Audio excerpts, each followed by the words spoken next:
A woman can snap for all sorts of reasons.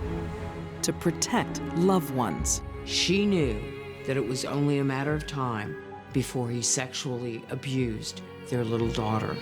For revenge. I want you to go now, Kate.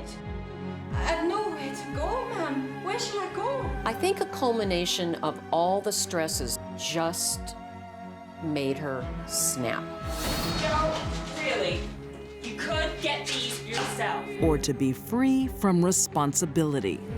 She had a goal that he was not going to clutter her life any longer. These deadly women become cold-blooded killers when they reach their breaking point.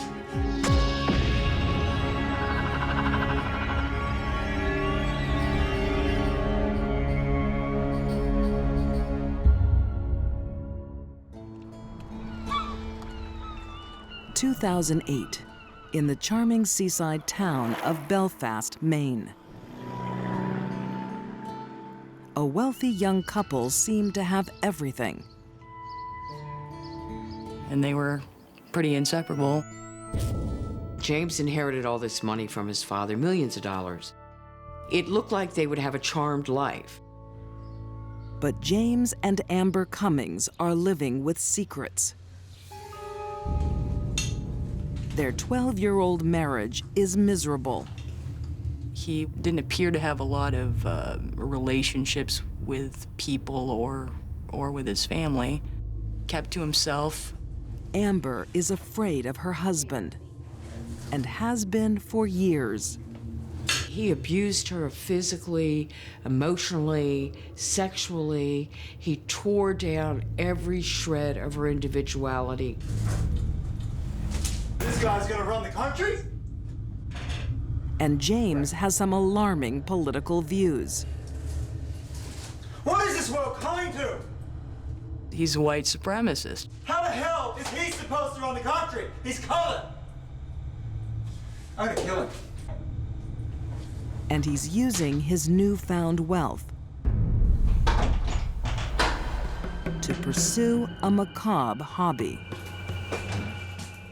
James became obsessed with Nazi paraphernalia. He spent a lot of his inheritance seeking out items that Hitler had owned.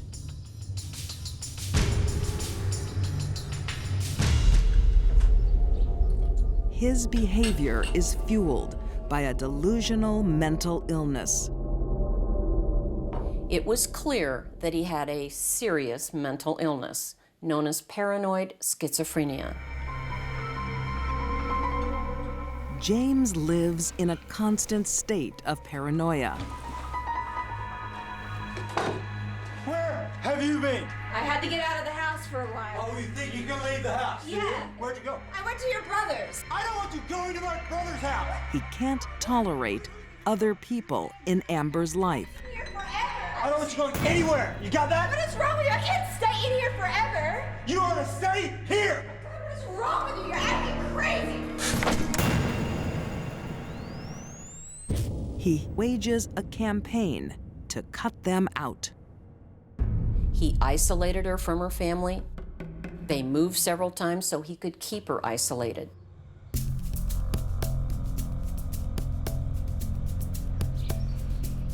James and Amber have a daughter. But he is no kinder to her.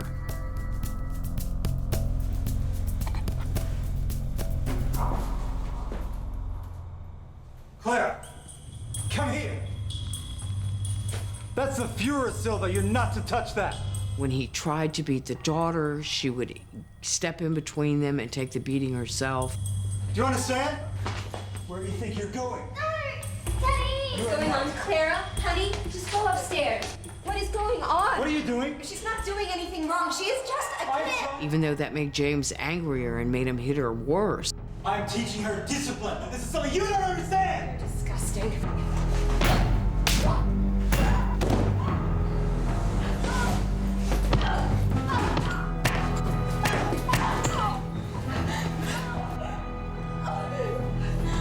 Clara! She was subjected to marital rape on a regular basis.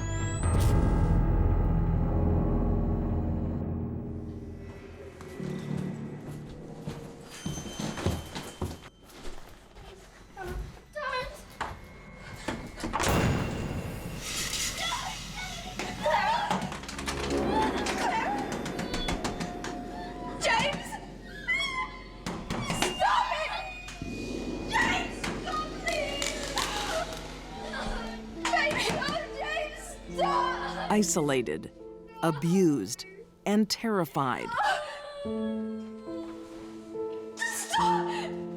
Amber does try and escape with her daughter. Amber tried a couple of times to escape from James and always failed. And he got angry and the abuse escalated. There's no way out for Amber Cummings.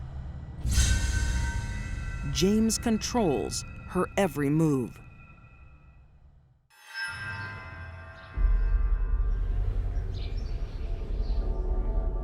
Come here. Come here. Now his perversions Come here. Sit down. Sit down. grow even more disturbing. Now I want you to pick me the best one. Oh my God. What do you think? They're children. That's right. They're great, huh? He had become obsessed with child pornography. Come on, you can do it. I don't want to do this. He had hundreds of images of child pornography on his computer. James, it's horrible. Well, come on. Mom, I don't want to do spelling book. Honey, I'll be there in a second. Just wait outside for me, okay? Okay. Well, come on. Pick your best one. That one. All right.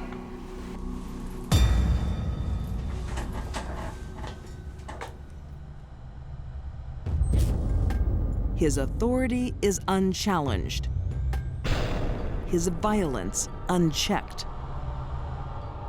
He ran his house like Hitler ran Germany. Amber reaches her breaking point.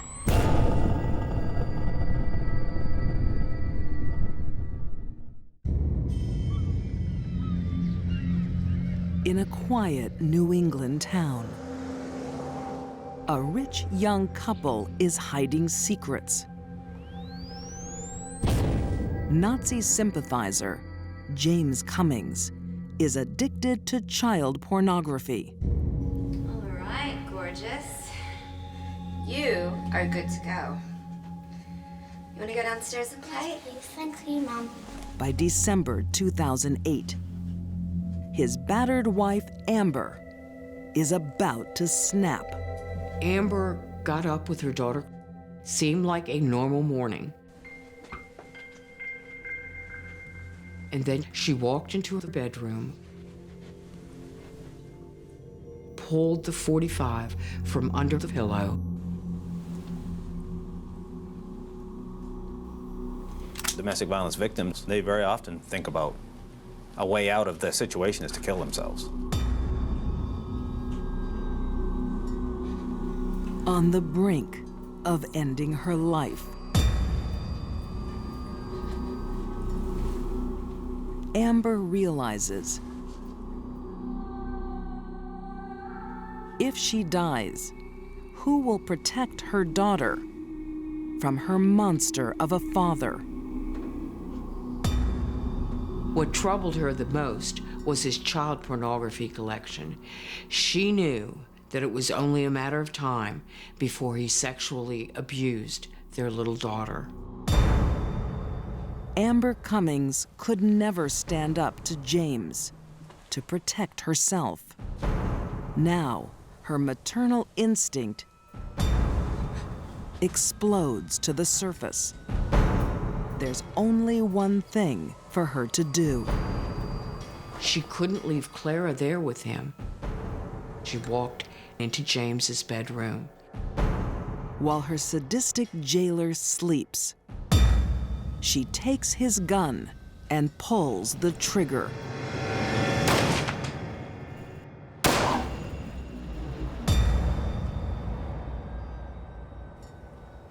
Everybody has a breaking point. Ultimately, take away all the socialization that we've been subjected to since the moment we came out to the world. We are animals, and animals can attack. Amber takes her daughter to a neighbor's house and calls police. Lara, we've got to go. Quickly, come on, let's go outside. Let's go. Chief of Police Jeffrey Trafton will never forget the scene. It's hard for us to justify shooting somebody who's asleep in a bed.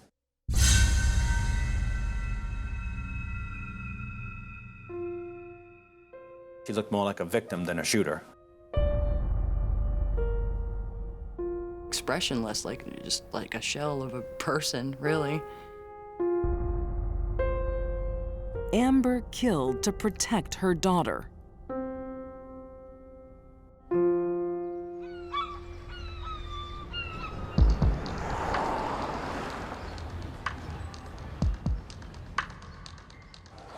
But as police discover, she may have done something else. Look at this stuff. Change the course of history. When the FBI came into that house, what did they find? All the ingredients for a dirty bomb, including uranium. Looks like we have a manual.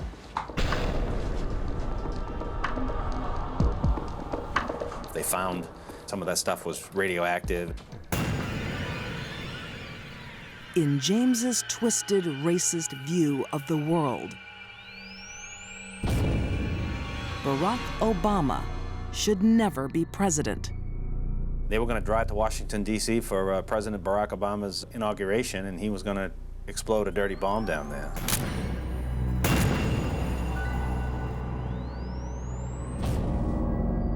Amber shoots James just 1 month before the presidential inauguration. James Cummings' evil plan could have killed thousands. Amber killed her husband. She is 100% responsible for his death. But there is no doubt in my mind, not only did Amber save her daughter from a horrible fate, but possibly the United States. In a civilized society, Amber's vigilante justice can't stand unchallenged. A murder trial must take place, and it touches a nerve. She had probably upwards of 100 people in this community show up for her sentencing date, most of which were wearing T-shirts that read, "Free Amber." Pleading guilty, Amber's fate is left to a single judge. Amber was given an 8-year sentence that was fully suspended, so she walked away from the Waldo County Superior Courthouse a free woman. There's still a certain segment that don't agree that she should have shot him and killed him. But I do believe that the community as a whole has forgiven her. Free from her abuser and any jail sentence, Amber makes an extraordinary request. She did ask the community to forgive her husband. She had said, look, he had some problems, and I don't want the community to hold any anger towards him. Amber Cummings is a deadly woman. She murdered her husband while he was sleeping. But seeing her story, it's easy for me to understand how Amber was created.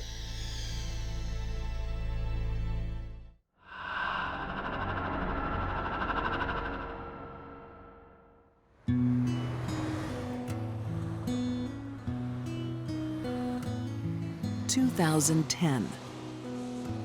In the leafy suburbs of London, England, home renovators make a grisly discovery.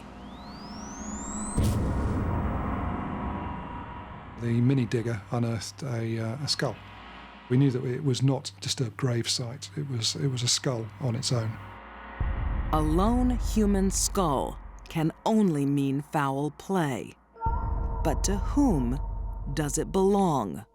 They managed to narrow it down to a death between the 17th century and 1880. To identify this antique victim, police will have to delve into London's dark past and reopen a murder case that scandalized a brutal city.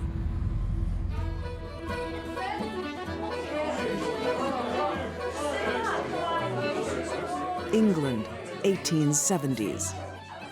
Kate Webster is celebrating moving to London. Kate Webster was an Irish woman who came to England and effectively was a career criminal. She was cunning. She learned how to be a criminal from an early age. Kate hasn't come to London for a job. She's come to steal. But she's not very good at it and is soon caught and jailed for 5 years. On her release, she is determined to have an easier life. Kate Webster's life couldn't have been much harder than it was. Kate had almost no education. She worked in people's homes as a housekeeper, and she wasn't very good at that.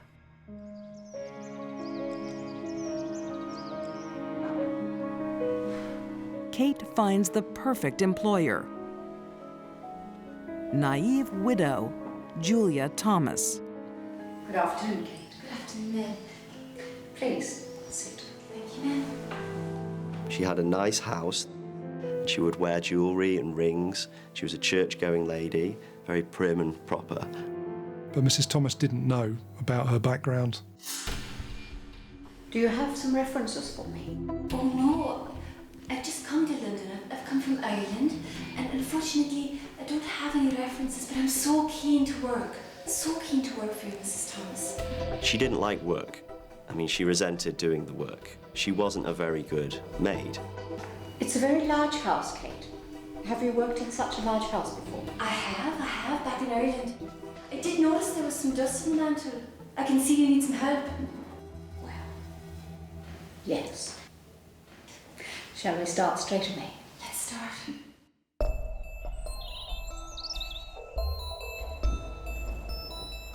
Kate Webster is a talented con artist and thief, but an atrocious housekeeper. She was a clumsy lady. She would slam the table, the trays down on the tables. Mrs. Thomas would complain about Kate. And Kate has a more serious problem. She's an alcoholic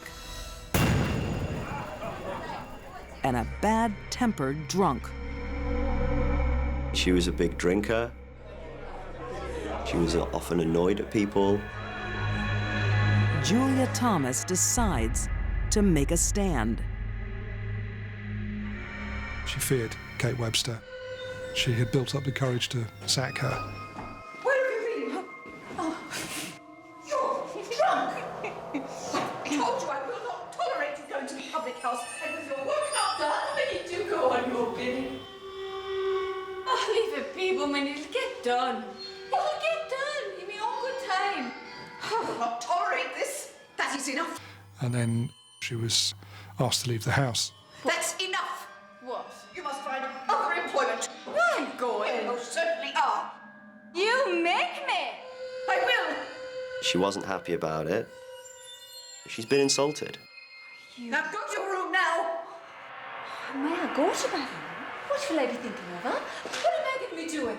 I'm going to be thinking in my own head what to do. Kate convinces Mrs. Thomas to give her time to find accommodation. You better watch yourself, missus. Go. Then she did allow Kate to spend the weekend in her home before she left. I think this was a big mistake.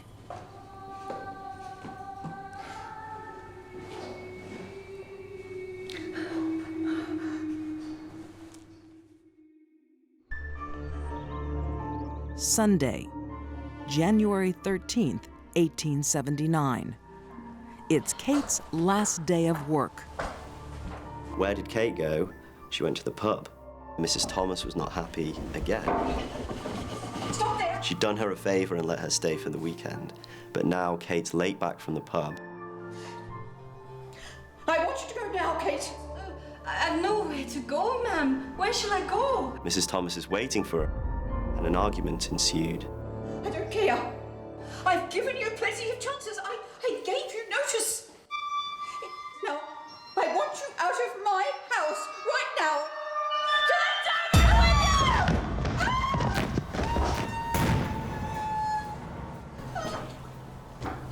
She threw her down the stairs. Kate!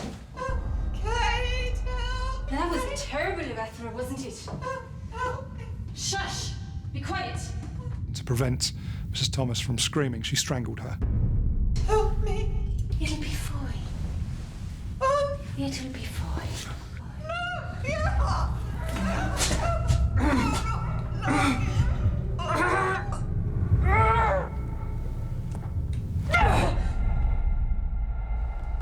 It was a brutal killing of her landlady.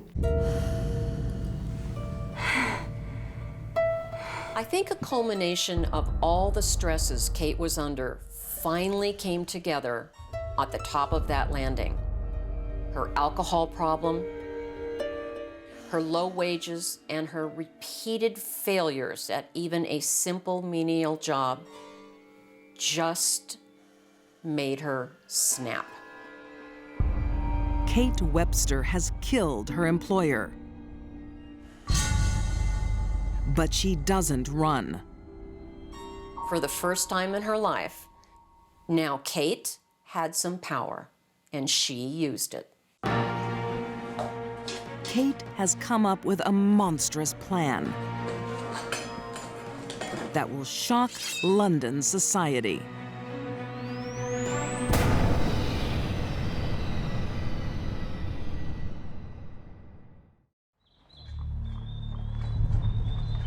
London, 1879.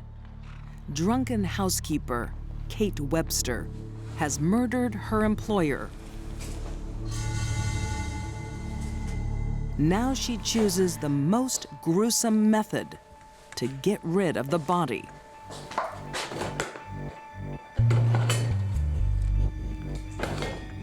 Kate effectively spends the rest of Sunday and Sunday evening trying to dispose of the body. It's a horrifying process.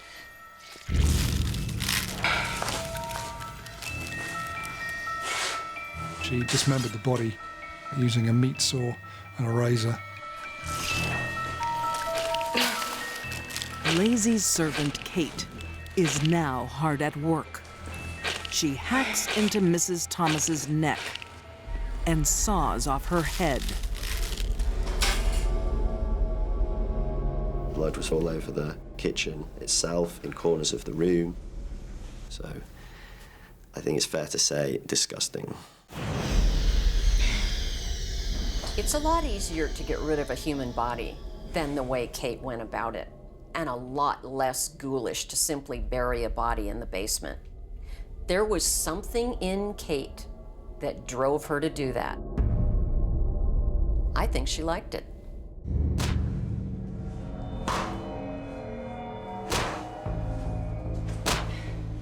With Julia Thomas's body in pieces, Kate cooks up an ungodly stew. She thought she could dissolve the body by boiling it.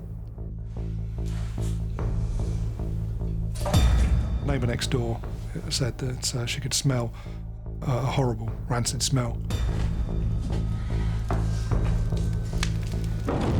She makes human lard out of the boiling body fat. The residue that's left in the pot is really some of the fats that have coalesced. You're left with what looks like lard.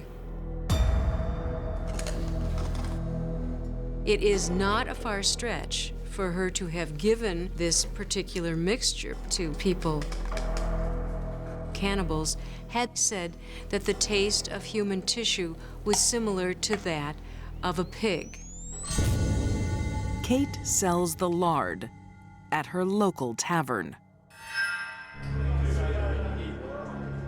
Some of the locals in the area, they had reported that in the days after the murder, Kate Webster had presented them with what she described as pig lard.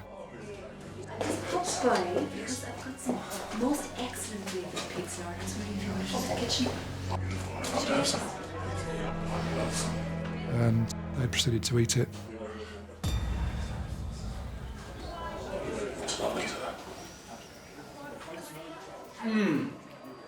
Delicious.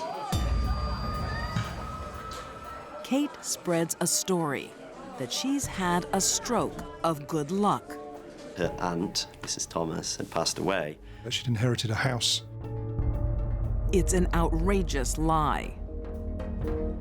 But people believe it. She wore Julia's clothes and she tapped into her bank account. She could be somebody she had always wanted to be, but never could. She became a wealthy old woman. Kate still has to dispose of the body. The torso was placed in a wooden box. Kate dumps it in the Thames.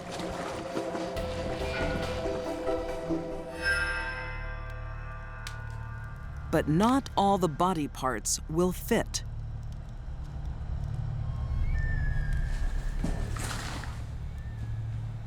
She squeezes the head into a handbag.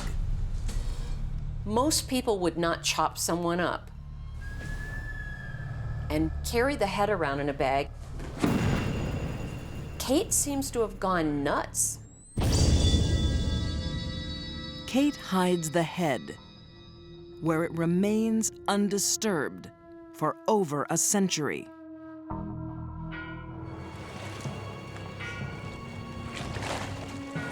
The other body parts are found much sooner.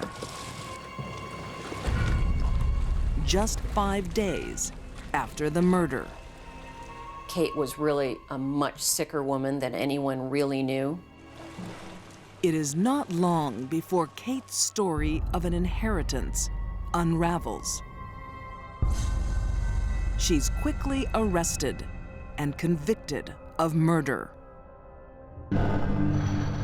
Although it's rare at the time for a woman to receive a death sentence, Kate Webster is hanged.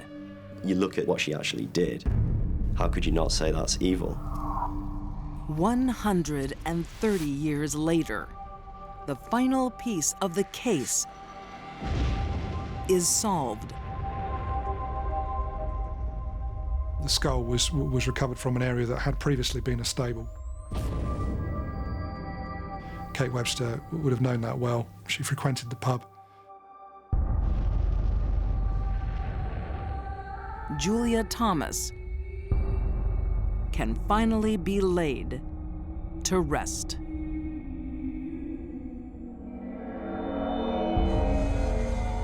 If that murder hadn't happened on that day, Kate would have eventually had a row with someone and they would have ended up dead. And then possibly in the kitchen.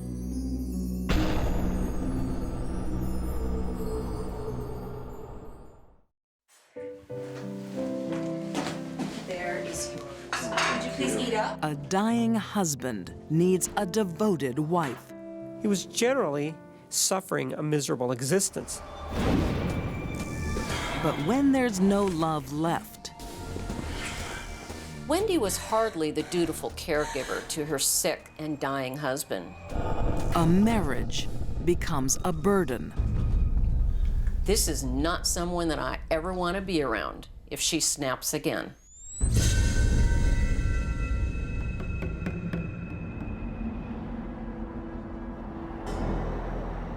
Summer 2000. Maricopa, Arizona.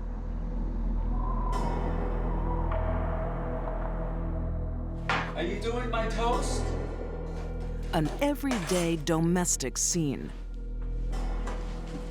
There. Except this family is living in tragic circumstances. Oh, and some jelly.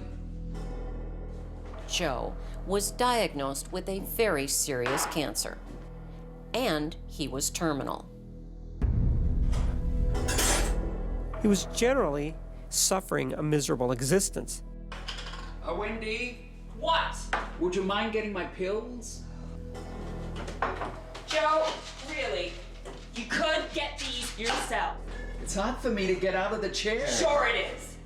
The dynamics of the family at the time that Joe got sick quickly went sour. Joe Andriano has only months to live. His 30-year-old wife, Wendy, isn't coping. Now I have to go to work. Oh, and my beanie. Joe! I can't do this for everyone, okay? I can't take care of everyone all the time!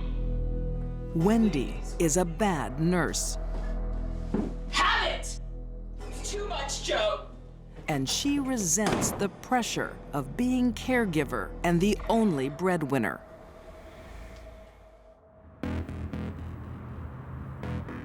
Wendy often doesn't come home after work.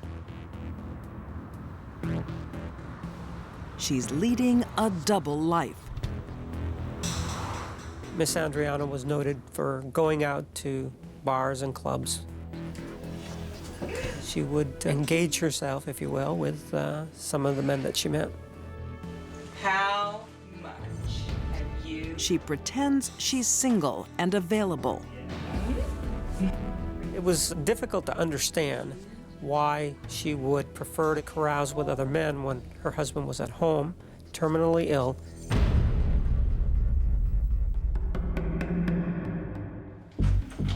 Wendy even flaunts her affairs in front of her husband.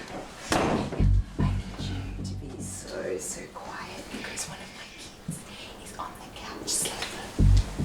It's hard to say if she was always crazy, wild, angry. We don't know. What we do know is how she acted when he was dying. Something was seriously wrong here.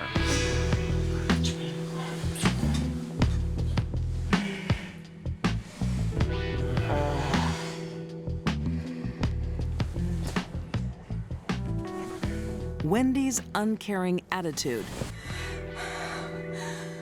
is matched by her greed. She set about to commit fraud and actually asked 2 different men to pretend to be her husband. Listen, Rick, I need to ask a favor. What? I need you to pose as Joe in a medical exam. And tell the insurance company that he did not have cancer. So he can get a life insurance policy. Why? The fact that she attempted to get this other life insurance was just an indication of how greedy she really was. I can't do that. Rick, we need your help. Look, I will give you $10,000. No, I can't do that. She was seeking, at least from that, a $1 million life insurance policy. No, I can't. She can't get insurance, but Wendy no longer cares. She just wants Joe out of the way. Wendy could not wait for her husband to die from his cancer.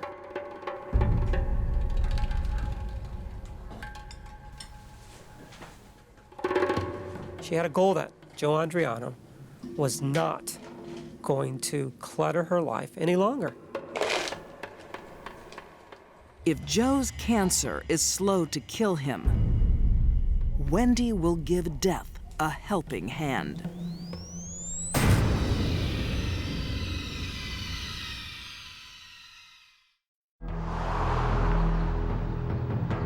October 8th, 2000, Maricopa, Arizona.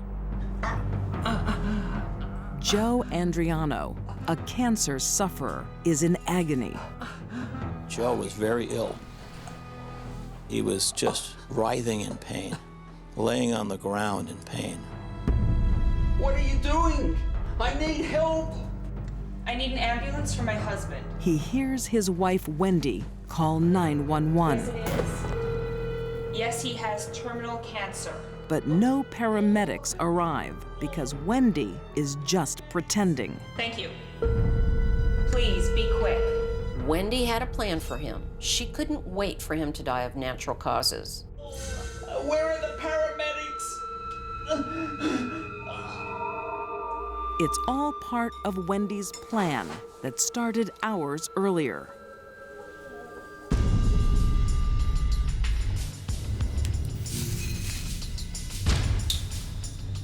She heated some soup on the stove and replaced the medication with sodium azide and had given him that. Here's your soup. Oh, thanks, darling.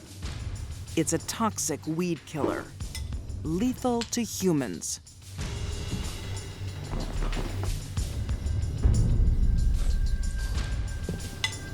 Is it good? And she set about on a plan to murder her husband as quickly as possible. Joe is left in agony for almost an hour. Finally, Wendy thinks he is on death's door and contacts a neighbor.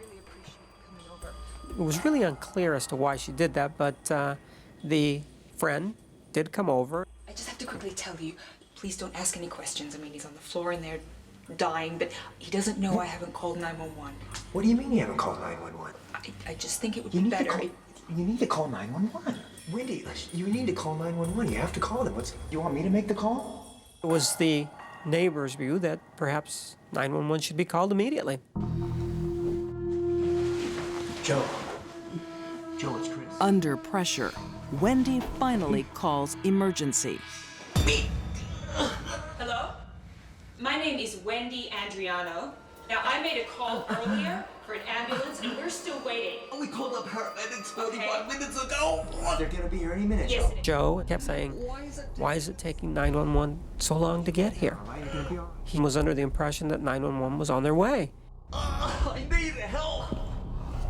But Wendy decides she can't risk paramedics snooping around. We need to get him into the car. We're gonna take him to the hospital. Where's the ambulance? I don't know, Joe. We've called them. I don't know how long it's gonna take. We're gonna get you into the car, okay? Miss Andriano grabbed Joe from underneath his arms Joe, get up. and tried to get him up so that she could put him in the car. Where is the ambulance? Joe, get up. Her plan to poison Joe isn't working. Joe, get up! We gotta go! Joe, I'm sick of it! Get up! Get up! By now, he should be dead. She miscalculated how much poison was necessary to kill him. We gotta get in the car! Poisoning wasn't enough. It wasn't fast enough. At that point, the neighbor said, look, I hear the sirens. I'm gonna go outside to guide them in. When paramedics arrive, Wendy comes up with a cold-hearted lie. Ma'am, not coming in. Help. My husband is dying from terminal cancer, okay? His DNR, do not resuscitate. He doesn't want your help. When you think about this, open the door, He doesn't please. want to die this way, okay? Come on. His DNR, no. DNR, no. She was afraid that he would miraculously be saved. Can't you guys do something? The paramedics believe her and leave. We did everything we can. Sorry. Sealing Joe's fate. It was very important for her to murder her husband. I need help! Now, no one can stop Wendy. Where are the paramedics? Oh! She immediately started to hit him in the back of the head. I need help!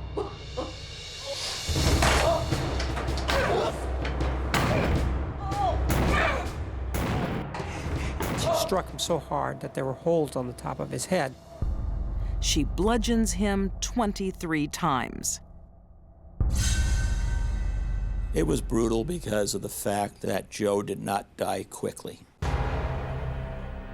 Joe, who bravely fought cancer, can't fight his wife. she grabbed one of the kitchen knives that were there, and in the area where the cancer actually started, she stuck that in the side of his neck.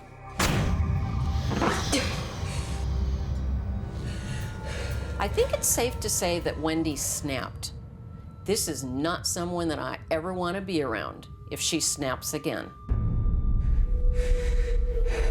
30 minutes later, the 911 center received another call from that address.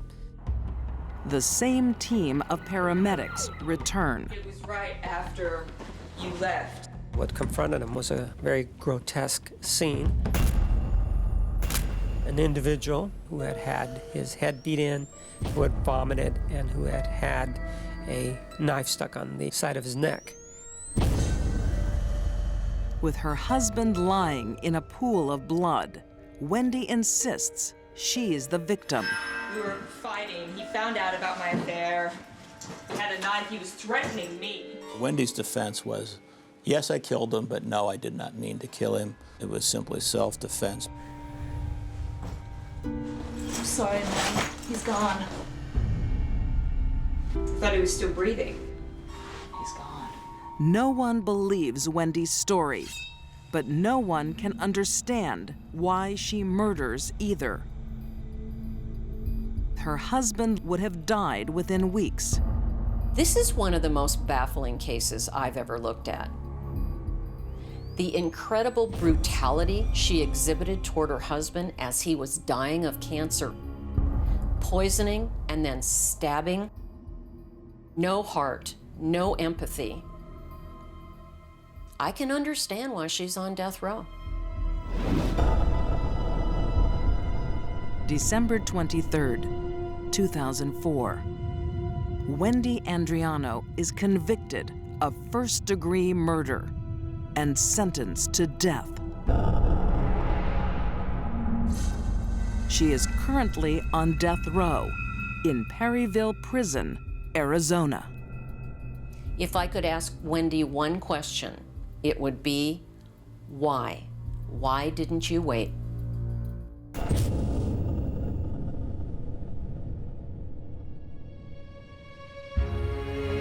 When these deadly women snapped, they left a trail of death. Amber Cummings shot her brutal husband to protect her daughter. Kate Webster killed and cooked her employer out of anger and greed. And Wendy Andriano bludgeoned her frail and ill husband because he took too long to die. These deadly women were prepared to kill when they reached their breaking point.